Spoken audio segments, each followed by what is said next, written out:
再来看美国联准会伫台湾时间初4返点宣布调悬利率100，未来暂时未过继续升利息咯。也毋过联准会主席鲍尔是讲，下半年嘛未降利息，所以美国股市尾盘市场是拼命卖股票，四大指数拢收乌。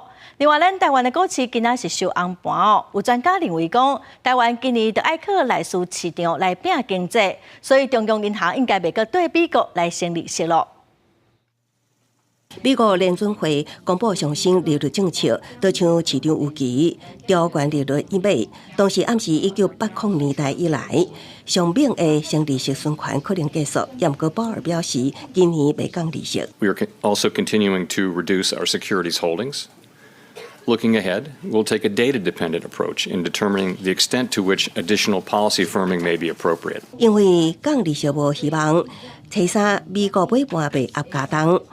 道琼工业指数破270点，其他像标准普尔、纳斯达克加费城半导体指数也拢全部破，四大指数全收乌。也毋过受到国际美金落破，测试台湾市场现股汇同齐起，台票对美金汇率盘中30.668分，捌暂时起7.8分。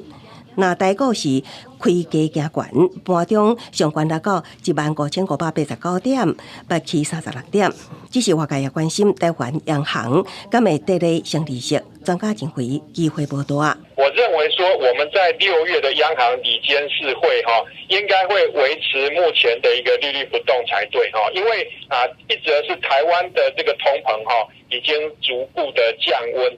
那再者的话，就是说，台湾今年必须要依赖这个内需引擎所以说在这个时间点那央行的升息恐怕不利于这个内需对经济的拉抬。专家认为，台湾得咧升利息的机会不大。那各界关心美国什么时阵会降利息，认为时间点上紧是明年的机会上悬。记者综合报道。来关心。